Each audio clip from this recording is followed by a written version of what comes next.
I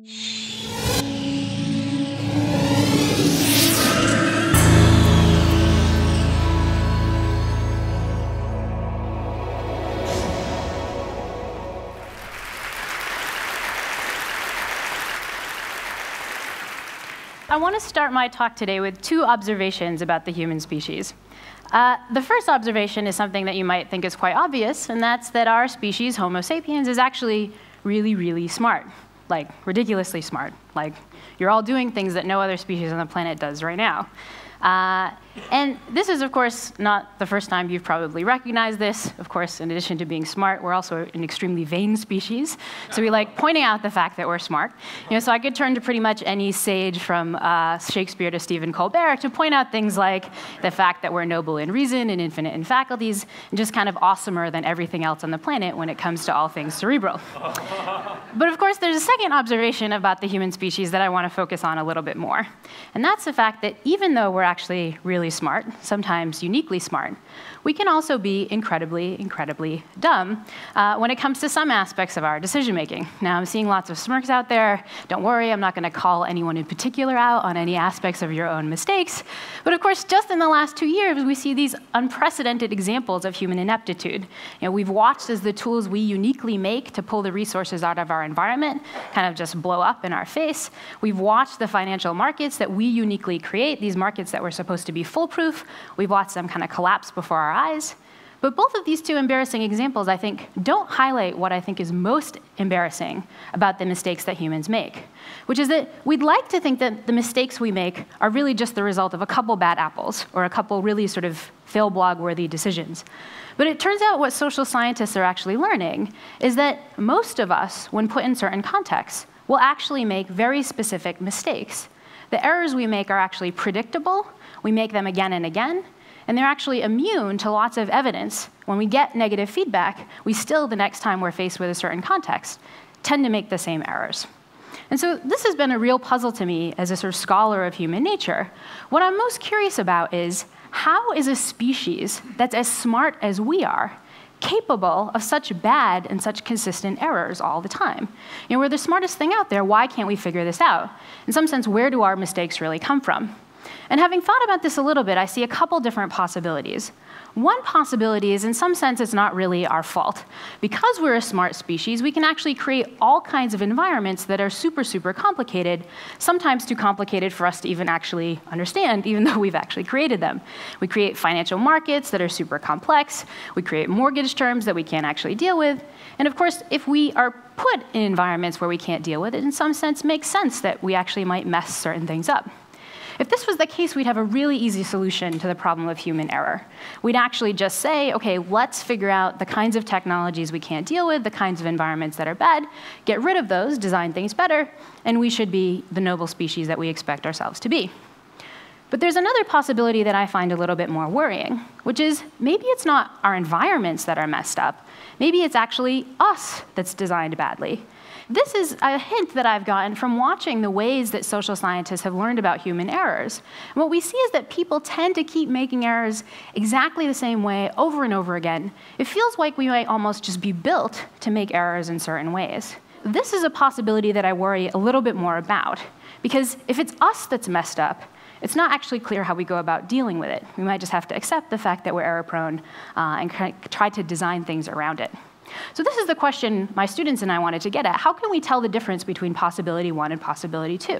What we need is a population that's basically smart, can make lots of decisions, but doesn't have access to any of the systems we have, any of the things that might mess us up. No human technology, human culture, maybe even not human language. And so this is why we turn to these guys here. These are one of the guys I work with. This is a brown Capuchin monkey. These guys are New World primates, which means they broke off from the human branch about 35 million years ago. This means that your great-great-great-great-great with about 5 million greats in their grandmother was probably the same great-great-great-great-great-grandmother with 5 million greats in there as Holly up here. So you can take comfort in the fact that this guy up here is a really, really distant, but albeit evolutionary relative. The good news about Holly, though, is that she doesn't actually have the same kinds of technologies we do. She's a smart, very cute creature, a primate as well, but she lacks all the stuff we think might be messing us up. So she's the perfect test case. What if we put Holly into the same context as humans, Does she make the same mistakes as us? Does she not learn from them? And so on.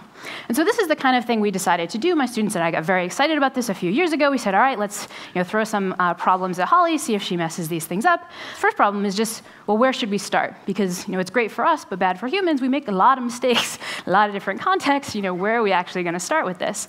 And because we started this work around the time of the financial collapse, around the time when foreclosures were hitting the news, we said, maybe we should actually start in the financial domain. Maybe we should look at monkeys' economic decisions and try to see if they do the same kinds of dumb things that we do. Of course, that's when we hit a sort of second problem, a little bit more methodological, which is that maybe you guys don't know, but monkeys don't actually use money. You haven't met them. This is why they're not in the queue behind you at the grocery store or at the ATM. They don't do this stuff. So now we faced a little bit of a problem here. How are we going to actually ask monkeys about money if they don't actually use it? So we said, well, maybe we should just suck it up and teach monkeys how to use money. And so that's just what we did. What you're looking at over here is actually the first unit that I know of non-human currency. We weren't very creative at the time we started these studies, so we just called it a token. But this is the unit of currency that we've taught our monkeys at Yale to actually use with humans to actually buy different pieces of food. It doesn't look like much. In fact, it isn't like much like most of our money. It's just a piece of metal. As those of you who've taken currencies home from your trip know, once you get home, it's actually pretty useless. It was useless to the monkeys at first before they realized what they could do with it. When we first gave it to them in their enclosures, they actually kind of picked them up, looked at them. They were these kind of weird things. But very quickly, the monkeys realized that they could actually hand these tokens over to different humans in the lab for some food. And so you see one of our monkeys, Mayday, up here doing this. This is A and B are kind of the points where she's sort of a little bit curious about these things, doesn't know. There's this waiting hand from a human experimenter, and Mayday quickly figures out, apparently the human wants this, hands it over, and then gets some food. Turns out not just Mayday, all of our monkeys get good at trading tokens with human salesmen. So here's just a quick video of what this looks like. Here's Mayday. She's going to be trading a token for some food, waiting happily, getting her food. Here's Felix, I think. He's our alpha male. It's kind of a big guy, but he too waits patiently, gets his food, and goes on. So the monkeys get really good at this, or surprisingly good at this, with very little training. We just allowed them to pick this up on their own. Question is this anything like human money? Is this a market at all? Or did we just do a kind of weird psychologist trick by getting monkeys to do something looking smart, but not really being smart? And so we said, well, what would the monkeys spontaneously do if this was really their currency, if they were really using it like money? Well, you might actually imagine them to do all the kinds of smart things that humans do when they start exchanging money with each other. You might have them start paying attention to price, paying attention to how much they buy, sort of keeping track of their monkey token, as it were. Do the monkeys do anything like this? And so our monkey marketplace was born. The way this works is that our monkeys normally live in a kind of big zoo social enclosure. When they get a hankering from some treats, we actually allowed them a way out into a little smaller enclosure where they could enter the market. Upon entering the market, it was actually a much more fun market for the monkeys than most human markets, because as the monkeys entered the door of the market, a human would give them a big wallet full of tokens, so they could actually trade the tokens with one of these two guys here, two different possible human salesmen that they could actually buy stuff from. The salesmen were students from my lab. They dressed differently. They were different people. And over time, they did basically the same thing, so the monkeys could learn who sold what, at what price, who was reliable, who wasn't, and so on. And you can see that each of the experimenters is actually holding up a little yellow food dish. That's what the monkey can get for a single token. So everything costs one token, but as you can see, sometimes tokens buy more than others, sometimes more grapes than others. So I'll show you a quick video of what this marketplace actually looks like. Here's a monkey eye view, so monkeys are shorter, so it's a little short. But here's Honey. She's waiting for the market to open a little impatiently. All of a sudden, market opens. Here's her choice: 1 grape or 2 grapes. You can see Honey, very good monkey economist, goes with the guy who gives more. She could teach our financial advisors a few things or two. So not just Honey. Most of the monkeys went with guys who had more. Most of the monkeys went with guys who had better food. When we introduced sales, we saw the monkeys paid attention to that. They really cared about their monkey token dollar. The more surprising thing was that when we collaborated with economists to actually look at the monkeys' data using economic tools, they basically matched not just qualitatively, but quantitatively with what we saw humans doing in a real market. So much so that if you saw the monkeys' numbers, you couldn't tell whether they came from a monkey or a human in the same market. And what we really thought we'd done is we've actually introduced something that, at least for the monkeys and us, works like a real financial currency. Question is, do the monkeys start messing up in the same ways we do? Well, we already saw anecdotally a couple signs that they might. One thing we never saw in the monkey marketplace was any evidence of saving, just like our own species. The monkeys entered the market, spent their entire budget, and then went back to everyone else. The other thing we also spontaneously saw, embarrassingly enough, is spontaneous evidence of larceny. The monkeys would rip off the tokens at every available opportunity from each other, often from us, things we didn't necessarily think we were introducing, but things we spontaneously saw. So we said, this looks bad. Can we actually see if the monkeys are doing exactly the same dumb things as humans do? One possibility is just kind of let the monkey financial system play out, see if they start calling us for bailouts in a few years. We were a little impatient, so we wanted to sort of speed things up a bit. So we said, let's actually give the monkeys the same kinds of problems that humans tend to get wrong in certain kinds of economic challenges or certain kinds of economic experiments. And so since the best way to see how people go wrong is to actually do it yourself, I'm going to give you guys a quick experiment to sort of watch your own financial intuitions in action. So imagine that right now, I handed each and every one of you $1,000 US. So 10 crisp $100 bills. Take these, put it in your wallet, and spend a second thinking about what you're going to do with it, because it's yours now. You can buy whatever you want. Donate it, take it, so on. Sounds great, but you get one more choice to earn a little bit more money. And here's your choice. You can either be risky, in which case I'm going to flip one of these monkey tokens. If it comes up heads, you're going to get $1,000 more. If it comes up tails, you get nothing. So it's a chance to get more, but it's pretty risky. Your other option is a bit safe. You're just going to get some money for sure. I'm just going to give you $500. You can stick it in your wallet and use it immediately. So see what your intuition is here. Most people actually go with the play it safe option. Most people say, why should I be risky when I can get $1,500 for sure? This seems like a good bet. I'm going to go with that. You might say, that's not really irrational. People are a little risk averse, so what? Well, the so what comes when we start thinking about the same problem set up just a little bit differently. So now imagine that I give each and every one of you $2,000, 20 crisp $100 bills. Now you can buy double the stuff you were going to get before. Think about how you'd feel sticking it in your wallet. And now imagine that I have you make another choice, but this time it's a little bit worse. Now you're going to be deciding how you're going to lose money. But you're going to get the same choice. You can either take a risky loss, so I'll flip a coin. If it comes up heads, you're going to actually lose a lot. If it comes up tails, you lose nothing. You're fine, get to keep the whole thing. Or you could play it safe, which means you have to reach back into your wallet and give me 5 of those $100 bills for certain. And I'm seeing a lot of furrowed brows out there, so maybe you're having the same intuitions as the subjects that were actually tested in this, which is when presented with these options, people don't choose to play it safe. They actually tend to go a little risky. The reason this is irrational is that we've given people in both situations the same choice. It's a 50-50 shot of $1,000 or $2,000 or just $1,500 with certainty. But people's intuitions about how much risk to take varies depending on where they started with. So what's going on? Well, it turns out this seems to be the result of at least 2 biases that we have at the psychological level. One is that we have a really hard time thinking in absolute terms. You really have to do work to figure out that, well, one option's 1,000, 2,000, one is 1,500. Instead, we find it very easy to think in very relative terms, as options change from one time to another. So we think of things as, oh, I'm going to get more, or oh, I'm going to get less. This is all well and good, except that changes in different directions actually affect whether or not we think options are good or not. And this leads to the second bias, which economists have called loss aversion. The idea is that we really hate it when things go into the red. We really hate it when we have to lose out on some money. And this means that sometimes we'll actually switch our preferences to avoid this. What you saw in that last scenario is that subjects get risky because they want the small shot that there won't be any loss.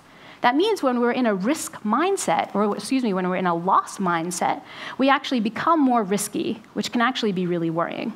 These kinds of things play out in lots of bad ways in humans. They're why stock investors hold on to losing stocks longer, because they're evaluating them in relative terms. They're why people in the housing market refuse to sell their house because they don't want to sell at a loss. The question we were interested in is whether the monkeys show the same biases. If we set up those same scenarios in our little monkey market, would they do the same thing as people? And so this is what we did. We gave the monkeys choices between guys who were safe, they did the same thing every time, or guys who were risky. They did things differently half the time. And then we gave them options that were bonuses, like you guys did in the first scenario, so they actually have a chance to get more, or cases where they were experiencing losses. They actually thought they were going to get more than they really got.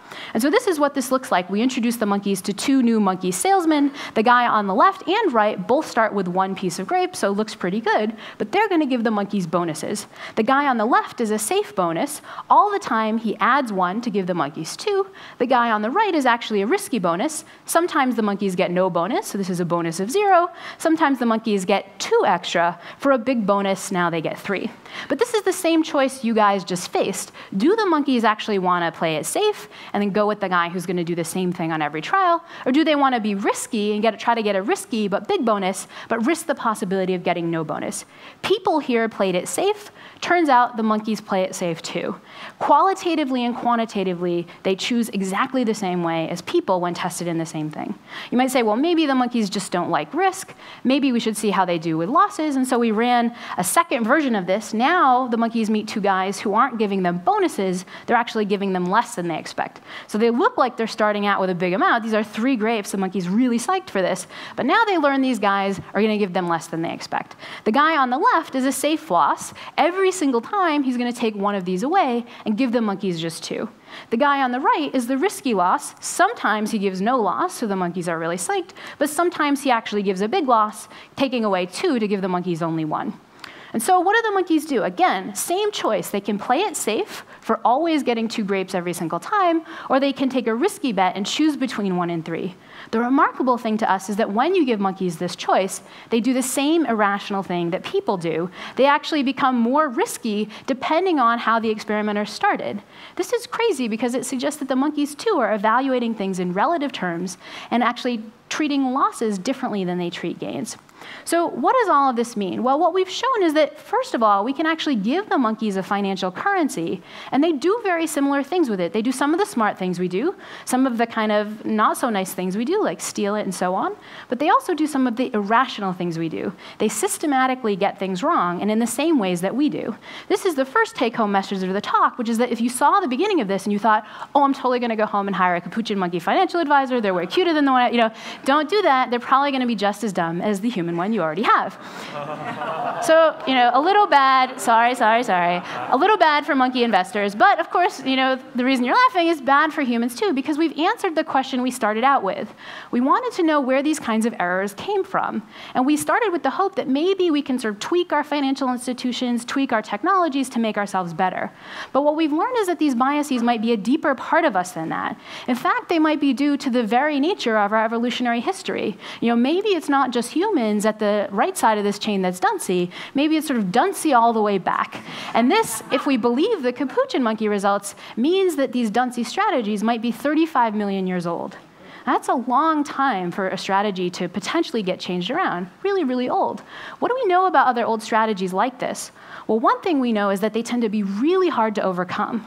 Think of our evolutionary predilection for eating sweet things, fatty things like cheesecake. We can't just shut that off. We can't just look at the dessert cart and say, no, that looks disgusting to me. We're just built differently. We're going to perceive it as a good thing to go after. My guess is that the same thing is going to be true when humans are perceiving different financial decisions. When you're watching your stocks plummet into the red, when you're watching your house price go down, you're not going to be able to see that in anything but old evolutionary terms. This means that the biases that lead investors to do badly, that lead to the foreclosure crisis, are going to be really hard to overcome.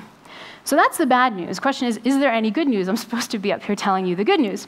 Well, the good news, I think, is what I started with at the beginning of the talk, which is that humans are not only smart, we're really inspirationally smart to the rest of the animals in the biological kingdom. We're so good at overcoming our biological limitations.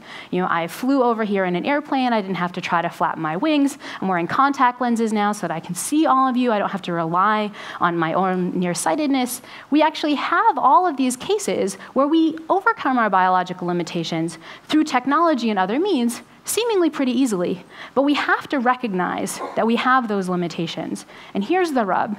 It was Camus who once said that man is the only species who refuses to be what he really is.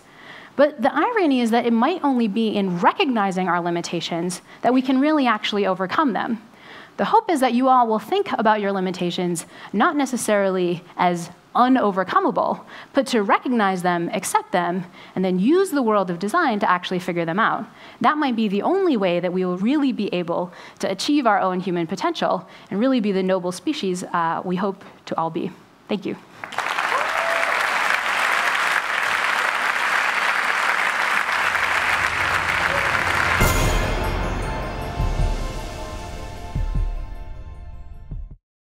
Investment in broadband high-speed internet can help small businesses create new American jobs. Small businesses are being formed, dreams are being launched. And at AT&T, we're investing billions to upgrade and build out our wired and wireless networks. Now is not the time to stall momentum or stifle innovation or investment. Jobs, dreams, and the future are at stake. AT&T, your world delivered.